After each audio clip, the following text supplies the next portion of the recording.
Okay. So let's go here and do full. All right. So here's the situation that we have. This is going to be your S3 review, example number one. I have a switch gear. My switch gear, guys, the amps or the rating of the switch gear is 2000 amps. The voltage is 208 volt, three phase.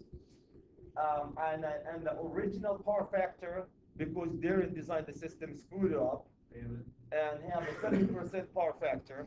Then they hired Zach to correct the power factor into 95%. Cool. So done with it for you. Ouch. Okay, so we're gonna go size a capacitor bank. When you size a capacitor bank, guys, you have to go install it. So how do you install it? You're gonna put it on the ground, mount it, and then we're gonna put a conduit and a cable and a fuse and a disconnect. That's how we install an electrical system, tie it to the system. You always tie any system through the conduit, through a wire conduit, disconnect, fuse, or circuit breaker. Yes, sir. If I don't give you the copy of the power factor table, you're going to open your book at the page with the power factor table, guys, and use it. So, which most likely I would not give you a copy, so you're going to be using that table. Okay, any question about what's given?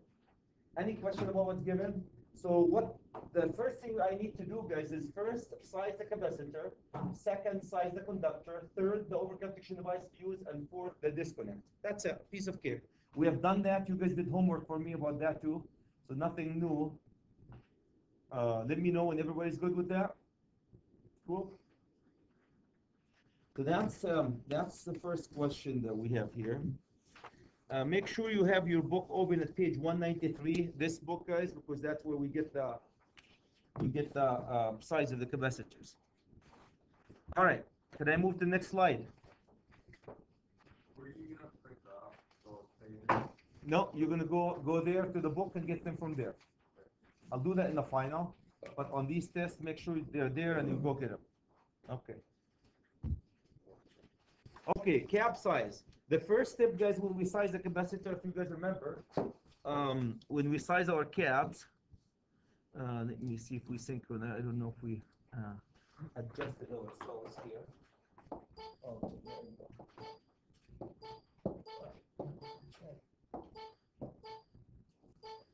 Okay, the first step that we're going to do is when we adjust that boy.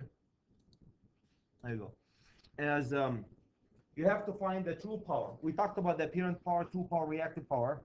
So you need to find the true power. The true power, guys, is 1.73 times the voltage, the current, the power factor divided by the divided by my friend the 1000 to get it in kVA. I'll use green here. So any comments, guys, about step number one? You have to find the true power of your system. So with your true power of your system, I have it, I'm going to write it right here, 1.73 times this one by, the amps is 2000, times it by the power factor, the voltage is 208, times the power factor 0.7, and divide everything here by 1000. When you're done with this, you should come up with something like 500 kW. Any comments, any question about step number one? First, find the true power of the system. True power of your system. True power of your system.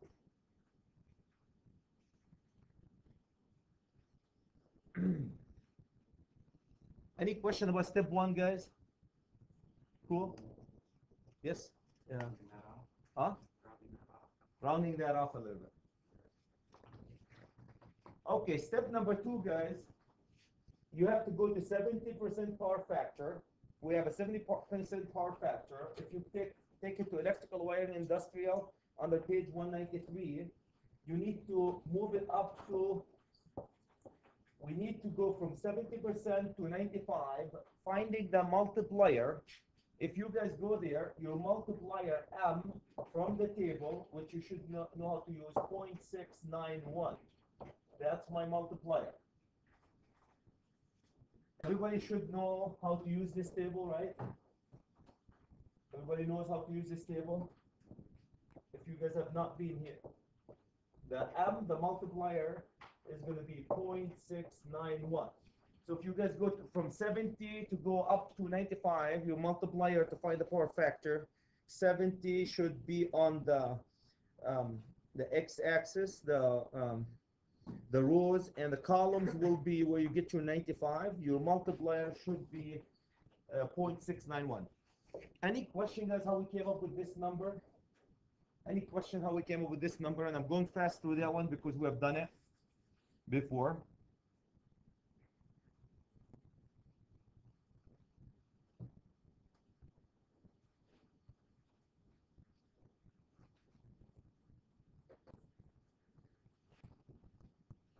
Okay.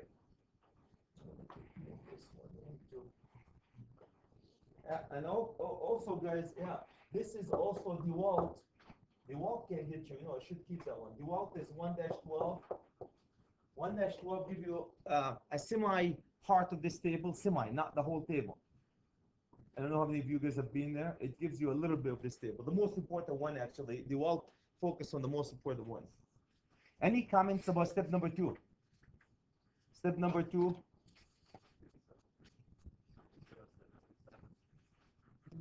Cool? Yeah. It doesn't give you everything. So the table that we have in electrical wire, the reason why DeWalt guys give you the most common correction factors. So correcting from 75 to 82 is worthless. So might not be there. Or correcting from 60 to 75. Typically you correct to the 90. So it gives you anything correct to the 90s. What is this? What's the start and the end of it? It's 80, 85, 90, 95, and 100. Yep. So it's not, yeah. You're not going to give it oddball 91, 92, 93. I will not give you anything that's not in this table. No, I mean, Generally, yeah. Yeah. Okay, so let's go. The step number 3, guys, is you need to go and find the actual kVAR size of your system, which is you take the 0.691, multiply this one by the 500 kW, and if you guys came up with a size, you're going to have 346 kVAR. So that's your kVAR. To find the actual sizes of capacitors, guys, what I would like you to do to find the actual, so that's to find the actual sizes, either multiple of hundreds, we're going to do multiples of 100, multiples of hundreds, or I would like you also to go electrical, wiring, industrial, page 196, table 11-3. 11-3. This is for step 4. Yep, so you're going to take the 346 kVAR. This is not a standard. You need to find a standard kVAR, right? Typically, guys, you go to the manufacturer's literature, you find the standard, the next standard, up, and you size it. For our application, to find the next standard, please, Adam, my friend, to find the next standard, first go to electrical wiring industrial page 196, table 11-3. 11-3, guys, get you only up to 125, right? Do you see it, Jeff? It's up to 125. What happens if you have more than 125? Start using what? Multiples of hundreds, just for the sake of the. So what's the next standard 100? What's the next multiple of 100? This will be what? Any comments about that one, guys? The next standard multiple of 100? multiples of 100 if it's above 125. If it's above 100, yes. If it's above 125, typically, if it's above 125, guys, you go to the manufacturer's literature and find the next standard. Just to standardize here, you go multiples of 100, so that will give you 400. This is very common mistakes when they do the test, guys. People will take this value here and divide and do the calculation in this value wrong. This is your calculated value. This is the actual size of the of the actual size of your capacitor. Okay, now my size of my capacitor is 400. I need to do all the calculation for 400 kVAR. Not kVAR, kVAR, there's an R here. kVAR. Any comments, guys? Any questions? I can't emphasize this. I really can't emphasize this enough. Where to go to find the standards? If you ran out of 125, start using what? Multiples of 100. Any comments, guys? Any questions about that? Always round up. Yes. Always go up. If it's not a standard, always go up on that one. Okay. Move on next. Okay. Now the next, guys, we need to find the capacitor feeder. We're going to find number 2 is capacitor feeder. This will be a piece of cake. You take the 400 that we just sized this, kVAR, divide this one by your 400 by 1.73 times 208. Don't forget this is a K. And if you do your math on this, you're going to end up with 208. You're going to end up with 1, a lot of ones, 2 amps, a lot of amps, a lot of amps. And the reason, Jamie, we get a lot of amps because look at the voltage. The voltage is ridiculously small, 208. Okay, so that's a full load amp.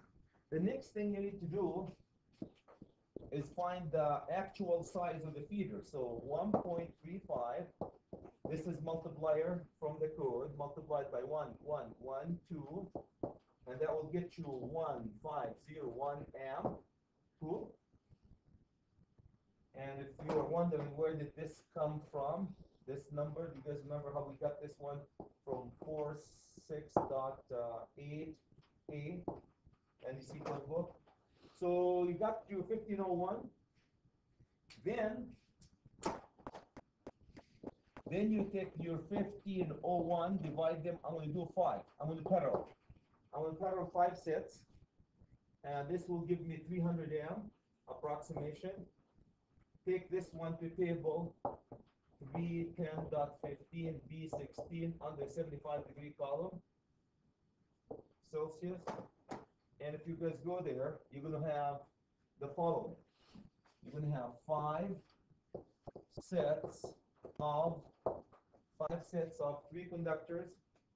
3 conductors, each one of them is number 350. 350 kcm THHN. That's the size of my feeder. Any comments, guys? We've done that before. It's nothing new. We've done that before.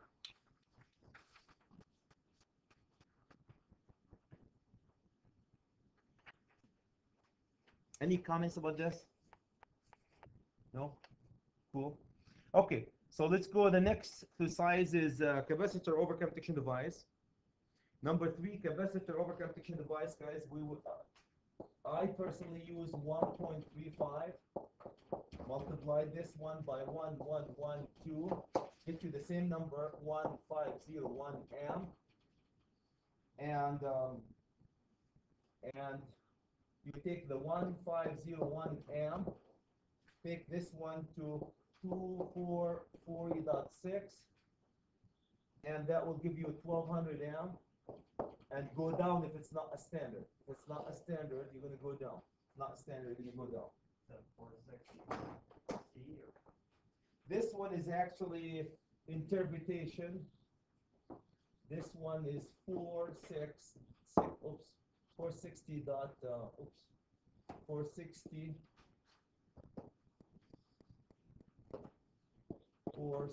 dot 8B and CSK together. Interpretation. The code C as small as possible. That's the way you capture as small as possible. 1200. Disconnect. The disconnect is no difference. Your disconnect, guys, is going to be size base 1.35. That magic number. Multiply this one by 1112, and that will get you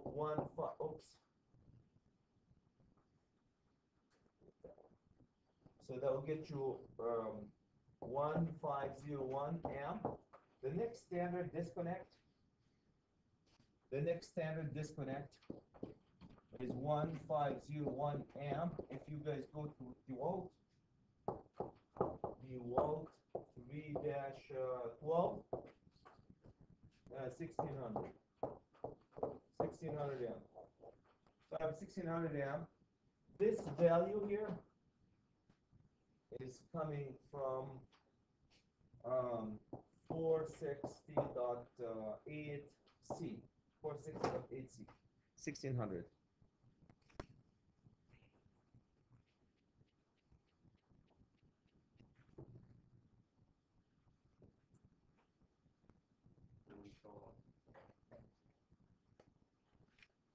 You go up here. Thank you. You go up. Any comments, guys? Any questions?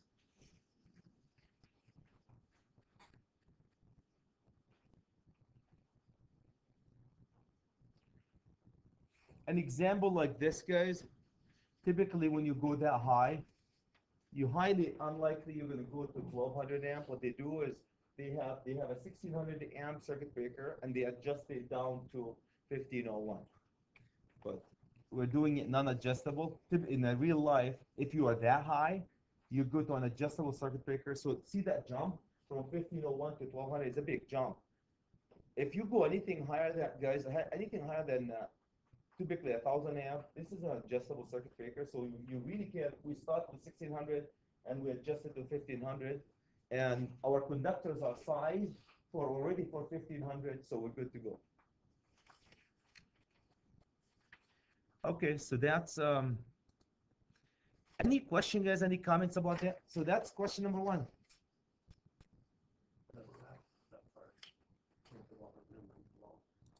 Yeah, DeWalt 3-12.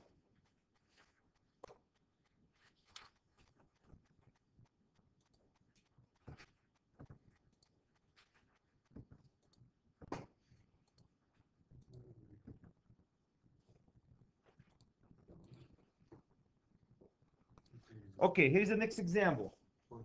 When we talked, guys, about sizing capacitor, we said you can correct right at the switchgear level or right at the offender level. The offender level are anything that has coil in it, notoriously famous motors. So I picked 150 horsepower, 480 U-frame, old U-frame, 1800 RPM, synchronous speed, not actual speed, synchronous speed. And we want to correct the power factor for this motor to sit somewhere between 93 and 97%. And after we correct it, we need to find the capacitor size, the conductor, the overconduction device, and disconnect. The reason why we use this example, guys, because if you correct right at the motor, there are tables that you can go to right away. You don't have to jump around a couple of hoops. So for this one, you might have to go and get yourself familiar with page 194. You need to go to page 194.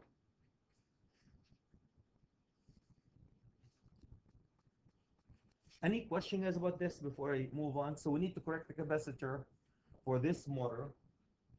And typically, Jeff, what they do is they have a contactor here that turns this capacitor on and off with the motor.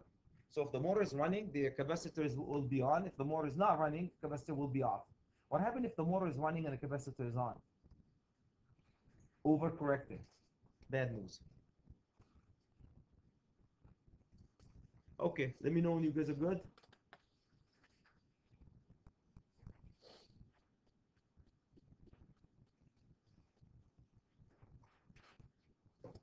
Okay, so cap size. For the capacitor size, guys, that we need to do, you take the 150 horsepower at, what's the voltage? 480 volt. And you take this one also at a frame of U-frame. These are very important, U-frame. At, all these are at 1800 RPM. All these are information that you're given. Take all this one, guys, to a table table 11-2, electrical wiring industrial, page 194. If you take it there, what do you get? You get a size of 30 kVA bar. If you don't know how to use this table, please get used to. We used it. I flashed it a couple of times. You have to pay attention to the horsepower, the voltage, the U-frame, the RPM, and from all this information and this table, you should be able to come up with 30.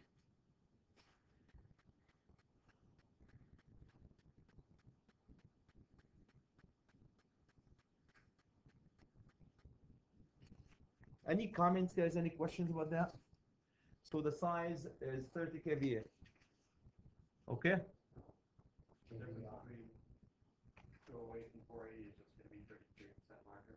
Thank you. If it's 208, you have to multiply this number by 33 based on the bottom of the table. Okay, so then, now we know what the size that we're dealing with. Am I going too fast? We know what the size is, 30. We know. Type it down. Okay. But that's fine. I can write it down and then figure it out later. Okay. I can it's going to be PDF too for you guys. I can wait. Not a big deal. Let me know when you're done with that one. So next, guys, when we take the 30 kVA and size the disconnect, the conductor, and the fuse. The disconnect, the conductor, and the fuse. Just write it down. Yes. I've got to Got to do it to be able to write it down in a way that I can the way. Okay. Gotcha. So we have our size of our capacitor. So the size is 30. Here's my 30 K bar. Divide this one by 1.73 times 480. Don't forget that there's a K here, guys. So that will get you 36 amps. 36 amps.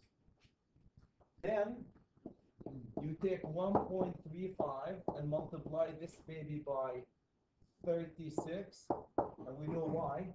Get you 49 amps. And then you take the 49 amps, take it to 310 not 15 be 1675. That will get you 3 conductors, number 8, A, W, G, T, H, H, N. This is the size. And all this information, again, I always like to emphasize, this is coming from 460.8b. 460.8, I'm sorry, 8A here. 460.8A.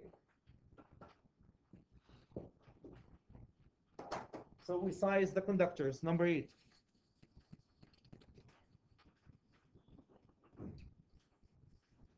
It's really not a whole lot to it when you think about the capacitors. Any comments, guys? Any questions? Any comments? Any questions? We size our capacitor. Is it wrong to go for number 6? No, that's a bare minimum. Number 8. Can I move on? Good. Okay. So the next, guys, is overcome protection device. Number 3 is you need to size your overcome protection device. So we got that one. Which color I want to use? Let's use right here. 1.35. Multiply this one by 36. That will get you same thing, 49 amps. This is all coming from 46.8B and CSK. That's my initials. And if you guys do this, take the 49 amps, take it to 240.6 NEC code book, and you go down. If it's not a standard, what do you get? 45 amps. You have a 45 amp. Go to 45 amps. For the disconnect, as long as we're on it, so let's do the disconnect is identical. The disconnect, guys, is identical. 1.35 times 36. That will get you 49 9 amps, and then 49 amps, except you're going to go to a different table this time. DeWalt 3-12, 3-12, and that will get you 60 amp disconnect. And this is the last time I want to write that one. This is coming from 460.8B. So my fuse is 60, my disconnect is 60, and my fuse 45. Fits good.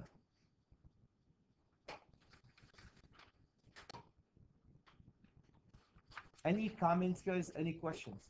I'm gonna do one more example, and then give you guys a quick break, and I'm gonna do grounding. One example grounding, and then we're good. That's it. So that's what you're gonna see. Let me know when you're good. Okay. Here's another example. This example intentionally made 208. Can you guys see it? It's a 208 system, 75 horsepower, T-frame, 1200 RPM, 3-phase. Again, correct the power factor between 93 to 97. Typically, guys, motors will get you a power factor of 80. When they're big motors, you're in the 80, say 80, 81. So you need to up it up to 93 to between 93 and 97. The same thing, we need to size the cap, the conductor, the overload, as well as the disconnect. The only tricky thing about this is 208. And you're going to see why it's tricky. Because if it's 208, you have to multiply up it 33%, up the size 33% from the tables.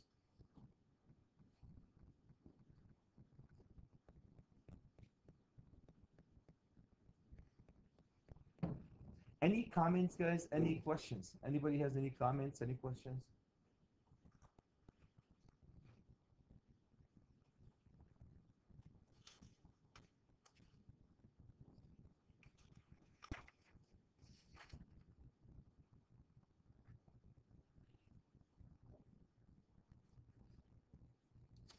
Let me know when you're good with that. Yep. Good. Okay. So the next step, guys, capacitor size. I wrote, like you can see, 75 horsepower at 208, T-frame at 1200 RPM, electrical line industrial 94. The bottom, look at the bottom, 2, table 11-12, and that will get you, my friends, if you do all this stuff, you get you 25. It's 25 kVAR. 25 kVAR. Cool. That's directly from the table. Now, because it's a 208, because for 208 only, you do another step. 1.33 multiplied by 25 kVAR. That's this multiplier only if it's 208 system. Only. You add 33% on that. You end up with 33 kVAR. And then you take the 33 kVAR, you take it to table 11-3, and if you guys go to that table, let's see, my friend, it's actually a size, believe it or not. If you guys go to table 11-3, it is a size, standard size, 33 kVAR. So, you see where I went? I went to table 11-3. On the test, if you ran out of numbers in table 11-3, what do you use? Multiple of 100 as your standard. So we're using 33 kVAR as our standard. So the only tricky things here, Jeff, is because it's 208, you have to apply that extra step here when you size your capacitor, up it. Why do they do it this way, guys? Because the tables are typically made for 480.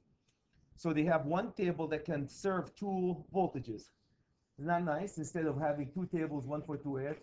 So when they calculate the factor, and they get you 33%, instead of having another table for 208. So, any comments, guys? Any questions about that? So we're looking at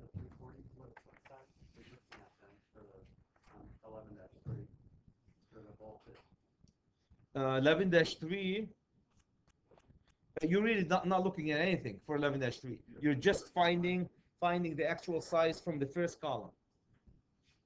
11-3 guys give you also the size of the conductors. I don't want you to use it. I want you to size it yourself. Why? Because it's harder. Rest of it is the same. So if you go to the next, now we have our 33. Number 2, my friend, is 33. So I have my 33K dividing K bar. Divide this by, what's the voltage though? My voltage is 1.73 times 208. That will get you 92 amps. And then 1.35 times 92 equal 123 amps. And 123 amps, take it to table 310.15, B16 under 75-degree column. That will get you 3 conductors. Number 1, A, W, G, T, H, H, N.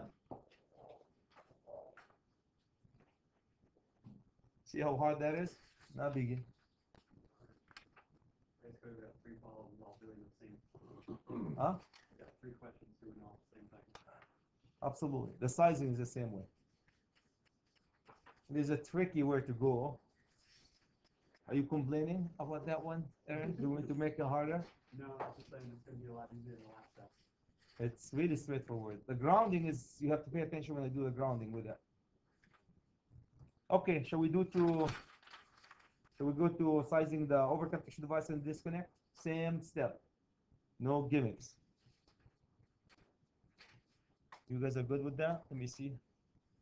Jimmy, we're good? Yeah. Good. Darren? Okay, the last 2 guys are a piece of cake. You take the same thing, 1.35. 1.35, that magic number, times 92 equal 123 amps.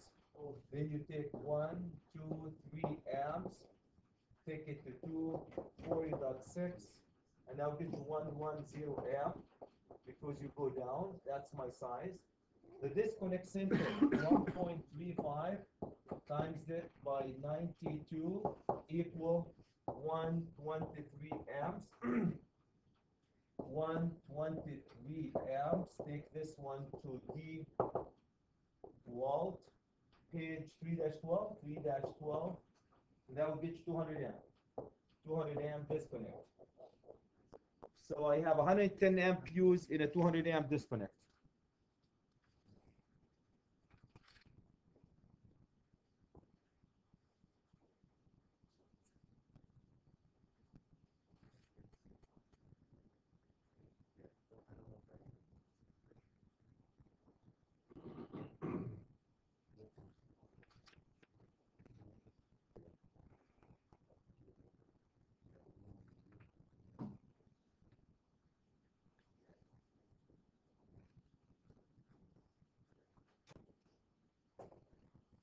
Any comments, guys? Any questions?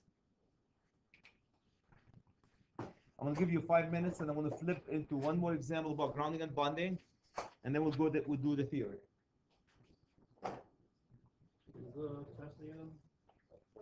Wednesday. So that's basically for that one.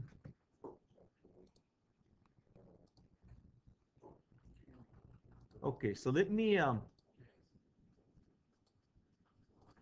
here's the grounding and bonding sheet that I usually give you guys, and I promise next week I will walk you through details on it. It's a little bit more detailed than you need to know at this point. So this system, if you look at the top, start with the transformer coming from Excel Energy into the meter center that's coming into your building cabinet, into the switch gear. From the switch gear, you have 3 panels. We have a generator here to bond. They have also a panel in the same building. We have a panel in a separate building. We have a transformer, and we also have a 208-120 panel. So that's separated drive system. So this one and all the details, how to calculate each and every one of them is here. So it's a 3-page document. It's already exist on the network for you. Feel free to grab it when you're sizing all this stuff because it's more detailed. Again, I will walk you through each and every one of it guys in detail next week. That's not because it's unfair for you for the test. For the test, what I'm going to focus on is just the one I'm going to go over, okay, which is we have done before. Later on, we're going to do bonding and grounding for generator, separate building, and a bunch of others. You already have access to this, just to show you where you have it. If you go to the network, under semester number 4, ECDM 223 lectures, and it's called Grounding and Bonding document. Feel free to grab it during the test. It doesn't bother me. Cool? Everybody's okay with this? Okay, having said that, let's take you, and I'm going to be referring to it as we go through. Okay, so here's a small version of this, a very small version of it. This is a conduit coming to a 2500 amp switchgear. See that black conduit? And from the 2500 amp switchgear, we're feeding 1600 amp switchboard, 1200 amp switchboard, and through a transformer, we're feeding a 300 amp receptacle panel, right? Through a transformer. The stuff that I highlighted is the stuff that you need to size the grounding and bonding. For example, you need the 2500 amp here. You need that one to size. You need the 1600 amp here. You need also the 300 amp. So what's the size? The first thing we're going to size is a grounding electrode conductor. That's the one that goes the ground bar in the switchgear to the ground. It's called the grounding electrode conductor. We're going to size it. Next, we're going to do, guys, I'm missing 2, so don't look for 2. We're going to be sizing the main bonding jumper. This, number 3, is called main bonding jumper. We're going to size the main bonding jumper. Number 4, it's called supply side bonding jumper. Can you guys see? It takes the conduit, it bonds the conduit to the switchgear. So taking the conduit down to the switchgear ground bar, that's called supply side bonding jumper. We're going to size supply side bonding jumper. Then we're moving to this side and see that conduit taking the power to the 1600 amp. This is called equivalent bonding jumper load side. That wire here. This is number 5. How to size that one. And the last and the equivalent grounding conductor coming from here all the way to the sub panel. That's called the equivalent grounding conductor. And the last one, guys, for the inside the transformer separated drive system, we create a new neutral and we bond the neutral to the ground. That's called separated drive system. I need to size this one. Number 7. 7 things, very easy to size if you follow up with me. All this stuff, guys, are right in here, and I'm going to walk you guys through it all in details. Here's the grounding electrode conductor. Where in the NDC code book you find everything that you. This is a grounding conductor. Grounded conductor here. There's a few things. Main bonding jumper. Here's main bonding jumper. This is where to find it, how to size it. Grounding electrode conductor is here. Grounding electrode conductor for separate system. So all the stuff that I'm going to go over is here, except for the test. I'm going to use a smaller version of it. Can I get you guys to pay attention to me a little bit on that one? So that's what I'm going to do. Okay, so can we go ahead and start? So that's what we need to do. I have a picture of it right here too.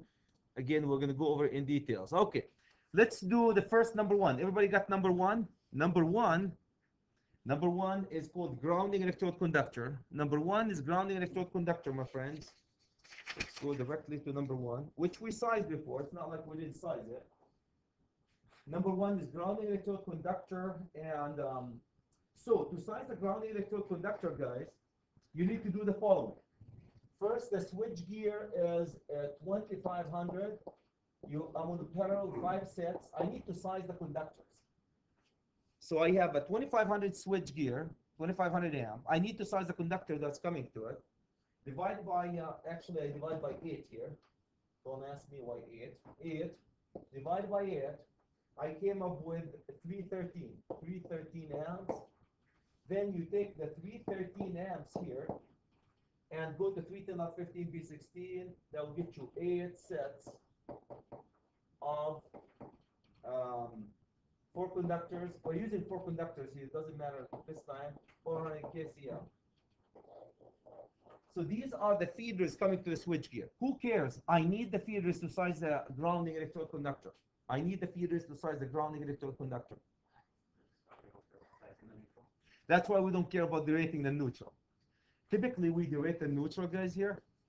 You'll see, but for what I care about right now, I'm caring about sizing the grounding electrode conductor. Then the code says you're going to take the 8, multiply it, because 8 runs by 400 kcm. That will get you, my friends, 3200 kcm. Cool. And then you take the 3200 kcm, take it to table 250.66, and that will get you a healthy only 1 conductor 3-aught AWG, regardless of what you do. When we went to 250.66, not new to you guys. Everybody knows how to use it. When you go there, the maximum you can go is 3-aught anyway. Done.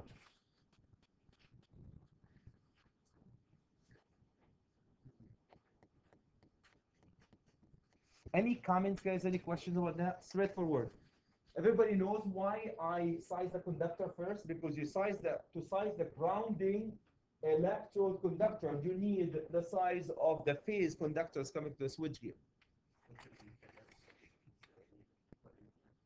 That could be covered, insulated, bare, wire, or a cover bar. Typically inside the switchgear, when you guys went to EMI, I don't know if you noticed how they have the cover bar tying the neutral to the ground. This has to be a conductor actually, because it's going to the ground rod or the grounding electrode system in the building. This has to be a conductor, but it could be covered, insulated, or bare. Typically insulated. You've seen when we went to a couple of buildings, you see that black conductor identified as green and going all over. That's a conductor that you're sizing. Okay, so that's any comments, guys, about this? Straightforward. I mean, what I'm showing you is really a digest version of what we're going to do after the break. That sheet that I gave you guys, it's detailed to the bone, basically. Everything that you need to know about grounding and bonding. I use it for my code update classes for industry, and they love it. It's all in one sheet. Okay, number 2. Somebody asked about number 2. Number 2, guys, it's a ground. It's a special case.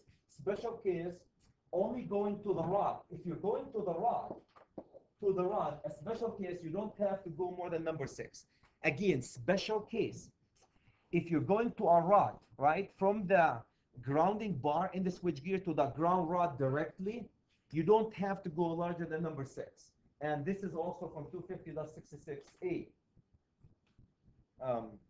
Special case. That's number 2 where I didn't show it. It's still grounding electrode conductor, special case. Yeah, when you go to the ground rod, to tie to the ground rod, you don't have to go larger than number 6. And I will explain all this. This one is not going to be on the test, that particular, that special case. That's why I didn't put it. Cool? Or the water pipe here, if it's going also to the water pipe. And again, I'll explain that one later. Main bonding jumper. Main bonding MBJ, guys, is the main bonding jumper. That's how they bond the neutral to the ground at the surface, right? I say same as number 1. Remember how same as number 1? We end up with main bonding jumper. How did I end up with this one? What did we end up with? 4 sets. Number 1, 3200, right? Did I do that one? Same number 1. Okay, so this is same calculation as number 1, except if you go larger than 900 kcm, then you have to use the 12.5%. The 12.5%. The rule of the 12.5%.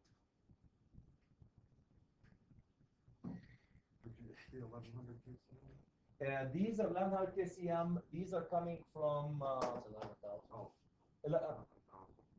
11,000 kcm.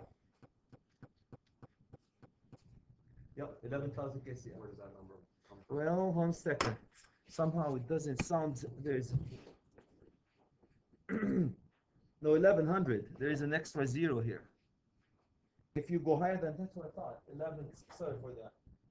1 0 here. There you go. 1100. If you go more than 1100 kcm, then you have to use 12.5%. Okay, so let's go use that one. You're going to see in a second. We're going to apply the factor at 12.5%. You're going to see. Just give me 1 second. Okay. So, do you guys remember what was the outcome of 12? It was 3200, 3200, 3200, 32,000, right? 3,200. 3200. Why am I in the thousands? Let's put an extra zeros in there. Did I put the extra zero there too? No. Just that one. Oh, that's what I thought. All right, 3200. So is the 3200 more than 100 kcm? Yep. So here's where you apply it. Then you take this and you multiply it by 0.125. That's it. That's how you apply the 12.5%. And that will get you 400 kcm. 400 kcm. Then you take your 400 kcm. You take this one, guys, to chapter 9, chapter number 9, table number 8 in the NEC code book. NEC. And that will get you one conductor, 400 kcm. One conductor, 400 kcm. One more time. To the main bonding jumper, guys, you go to the same table 250.66. You go to table 250.66, exactly the same as in number 1, except if your number is more than 1100 kcm, you have to use a different calculation. Only if you are larger than 1100 kcm. Can I have thumbs up, Chad? We know only if you're larger, you have to apply that one. Okay. If I'm less than 1100 kcm, what do you do? It will be the same as 1. It will be 3 odd. So that's a piece of cake, huh?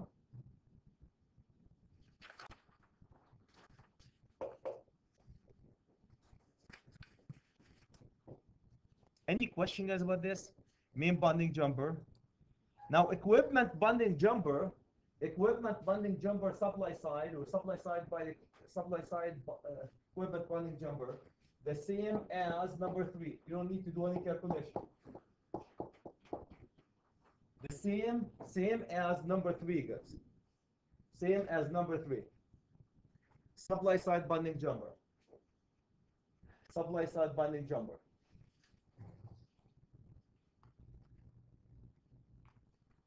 Does that mean that there's one for every run? Okay, how did they do them? How many runs did we have? 8 runs. Here's 1, 2, 3, 4, 5, 6, 7, 8. The way they do them, they grab a bonding bushing here, and they take the 400 kcm, tie it to the first conduit, to the second, to the third, fourth, fifth, sixth, seventh, eighth, all the way to the ground bar. That's one way of doing it. One way of doing it. The other way, guys, they take a home run. The other way is you take a home run from each conduit to the ground bar. Who would you do something like this? Which one is easier to install? Look at this. You take one and you bond it from conduit to conduit to conduit to the ground, or you take one from every conduit directly there. So the easier one is the one that I showed you right here. If you are to do it, one conduit, one wire per conduit, then you have to size based on the conductor inside that conduit. And I will go over this in details, not next week, the week after. For the time being, you can see it becomes 1/0. Either use 1/0, so how many 1/0s? You're going to use 8 1/0s, or one conductor number 400 kcm.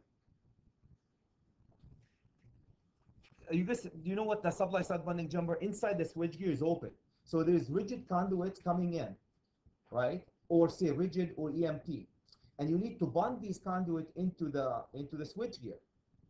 So you take a bonding bushing, tie the wire to it, go from conduit to conduit to conduit, all the way to the ground bar. Any question about equipment bonding jumper supply side? That's all what you need to do, know, at least for the test now. Any comments, any questions about that? It's always, Jeff, the same as the main bonding jumper. Always. You do the main bonding jumper, size the same way. Okay. Then we need equipment bonding jumper. Number 5, guys, equipment bonding jumper load side for the sub panel 600, 1600 amp. So everything else was source side? Everything is what? Everything else was, the first 4 was source side? Supply side and load side. Everything else is load side. When we say supply side, let me just go back to the gear. Here's the supply side. Because supply the power to the building. Everything else here is what? So that Load side. What's the difference between dot 66 and dot 122? Dot 66, dot 122. Absolutely. Absolutely. For conduit bonding. Okay, so I need so what I need to do, guys, I need to bond the conduits that's going to the 1600 amp. For bonding the conduits that's going to the 1600 amp switch gear, because it's load side, everybody knows what a load side is. It's not the conduit that's bringing the power to the switch gear. It's the conduit that's taking the power away to another panel. They call it load side. So then you size it based on 1600 amp, 250.122. If you guys go to this table, straightforward, they give you 4 aught. 4 aught. AWG. Now, the reason why I put X here, and you can see the X here, well, you have 2 options. You have 2 options. The same thing. You have 2 options. Either take the, what was it, 4 aught? Take the 4 aught and bond them all the way like this, or take one 4 aught and bond one conduit at a time. So that's why, so if that was, so the reason, so how many of these 4 aught do I need? Your choice. Either one and bond all the conduits from the first to the second. How many conduits we want to carry the 1600? Say if we want to parallel 1600, Jeff, parallel 4 runs. So say I want to decide to parallel 4 runs. Okay, right in here. Actually, it's right here, 4 runs. 1, 2, 3, 4. If I want to parallel 4 runs, guys, I can bond the conduit. I go from, let me see. So here's, I want to do bond it. Take from one to another, to a third, to a fourth, and to the ground inside the switch gear. That's your, in this case, the X would be how many? Only one. The other alternative is to go each one, you can see that, one from each of these conduits. If I do it this way, still 4 aught. How many do I need? 4. For the test, you put 1 and move on. Okay, so that's your bonding the conduit. Then the last one, guys, or the one before the last, equipment grounding conductor for the 1600 amp panel.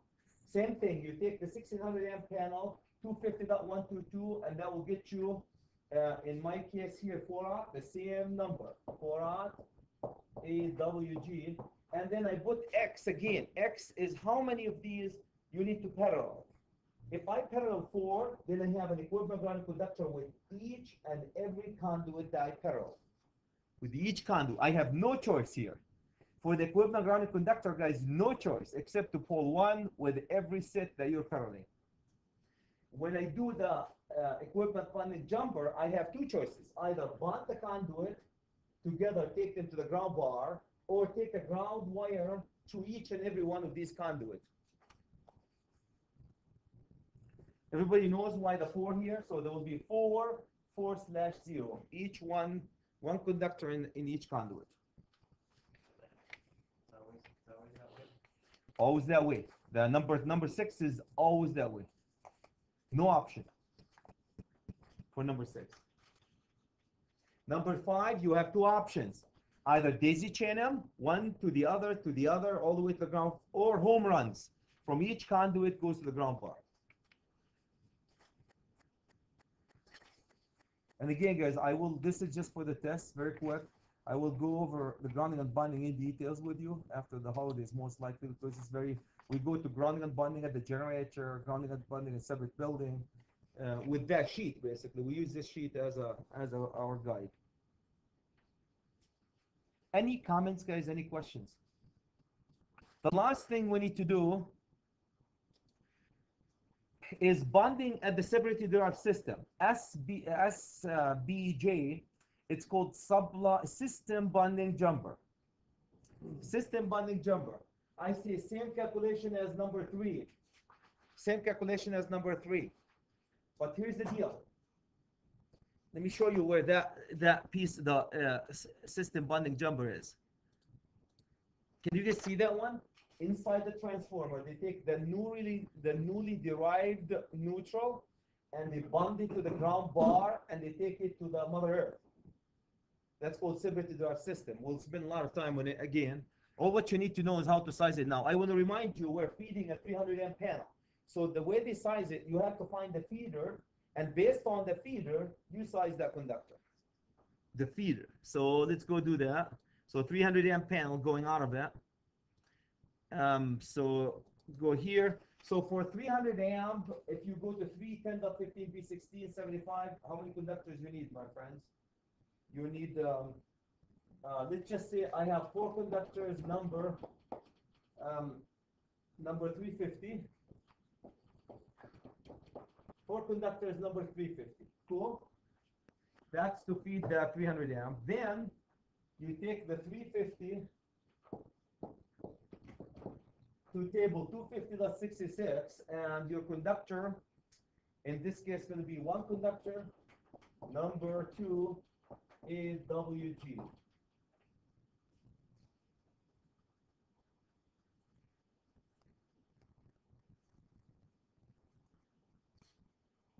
Any comments, guys? Any questions? That's number 7. Number 8 is not going to be in the test, but I throw it here. The grounding electrode conductor, guys. So any question about supply a system bonding jumper for the separately derived system? You size the feeders. From the feeders, you size the supply side bonding jumper. So it's going to be number 2. Grounding electrode conductor, guys, the same as number 7. Exactly, the same as number 7. So what size would we come up here? 1 conductor, number what? Number 2. And let me show you what the grounding electrode conductor for the separately derived system is. I didn't show it here. There you go, Jeff. You see that one? That would be a conductor that's going from here to the ground. If you guys want to point to it, that would be number 8. I don't have it on the test, but that's the conductor that they're sizing. From the transformer of separately derived system to the ground. Again, I will go over this in details, guys, that you're... Yep. So that's where everybody see where number 8 is. So go all the way back. Really not rocket science here. Oops, not here. Okay, so number 8 is grounding electrode conductor, but this is for the separately derived system. You take the 3, same as number 7, exactly same calculation here, and you end up with 1, number 2. Dot 66 is from the transformer. Dot 66 from the, yeah, absolutely, from the transformer. They treat the transformer as a service. Always think of a transformer, guys, or a generator like a service. That's become supply side bonding jumper and system, but instead of calling, this is exactly the same like main bonding jumper, except the main at the service, the supply at the transformer, or the generator. They call them all the NEC code references, guys, in the sheet that I showed you. But really, for the test, these are all what you need to know. For the test, all what you need to know. Any comments, any questions? Any comments, any questions? I can't emphasize that we will come back to this at a different time, and we'll go over all this sheets. This sheet is already, guys, on the network that shows all the bonding and grounding for every side, with all the numbers and how to calculate it. The numbers correlate with the number at the bottom here, and the red is an example already done for you. So if anybody, why did you do the supply side bonding jumper this way, Chad? If you guys go, here's the main bonding jumper. Can you see that? It tells you 250.28D1 and 250.66. That's where the article talks about it. I did not write them. So you have full access to this one on the test. Equipment grounding conductor, where does it say that do what I did? 250.122 and table 250.122. Can you guys see that here? Equipment bonding jumper, load side, 250.102D and 250.122. All these references, I thought that put all the grounding and bonding together. But really for the test, all what you need to know at this moment is what I went over. Any comments, guys? Any questions?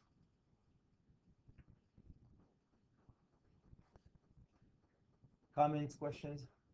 Cool. Okay, I'm gonna give you guys 5 minutes and then I'll go over the theory and then we'll be set.